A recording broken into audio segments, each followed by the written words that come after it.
এবারের বিশ্বকাপে নিজেকে অনন্য উচ্চতায় নিয়ে যাবেন ভিনিসিয়াস জুনিয়র। ইএসপিএনকে দেয়া সাক্ষাৎকারে বললেন ব্রাজিলের বিশ্বকাপ জয়ী কিংবদন্তি রবার্তো কার্লোস।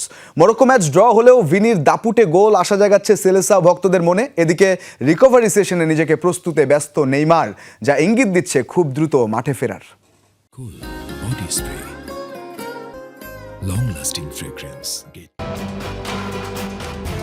মরক্কোর সাথে ড্রয়ের ম্যাচে সেলেসাওদের প্রাপ্তি ভিনি ম্যাজিক। হলুদ জার্সিতে ওই গোলটা যেন একটা স্টেটমেন্ট।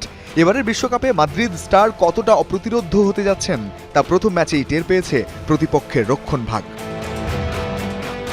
হেক্সা মিশনের শুরুতেই মরক্কোর কাছে পরাজয়ের ধাক্কা খেতে পারত হলুদ শিবির। এরই মধ্যে সমর্থকদের মধ্যে জেগেছে শঙ্কাও। প্রশ্ন উঠছে, কোচ কার্লো অ্যানচেলোত্তির অধীনে বেশি দূর যেতে পারবে তো সেলেসাওরা? তবে খাদের কিনারা থেকে দলকে টেনে তোলা ভিনিসিয়াস জুনিয়রই দেখাচ্ছেন স্বপ্ন। ব্রাজিলের বিশ্বকাপজয়ী কিংবদন্তি ডিফেন্ডার রবার্তো কার্লোস বলছেন, এবারের বিশ্বকাপে নিজেকে ভিন্ন উচ্চতায় নিয়ে যাবেন ভিনি। আমি পুরোপুরি নিশ্চিত যে এই বিশ্বকাপেই ভিনি দেখিয়ে দেবে সে কে এবং পায়ে বল নিয়ে সে কি করতে পারে। সে রোমাঞ্চিত এবং আত্মবিশ্বাসী। আমি নিয়মিত তার সঙ্গে কথা বলি।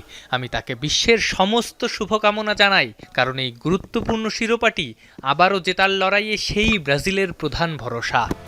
নেইমারের ইনজুরিতে স্বাভাবিকভাবেই দলের নির্ভরতা বাড়ছে রাফিনিয়া ভিনিসিয়াসদের উপর। ইএসপিএনকে দেয়া সাক্ষাৎকারে কার্লোস বললেন, যে গুরুদায়িত্ব ভিনির উপর আছে সেটাকে চাপ না ভেবে উপভোগ করতে হবে এই ফ্ল্যাশ ফরওয়ার্ডকে।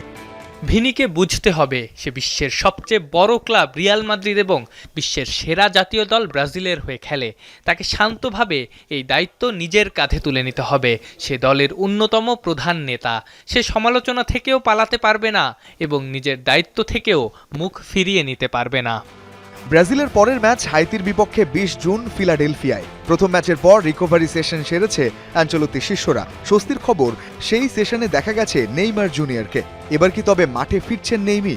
হাইতি ম্যাচেই কি মিটতে যাচ্ছে সেলেসাও ভক্তদের প্রত্যাশা? রঞ্জন শান্ত, যমুনা স্পোর্টস।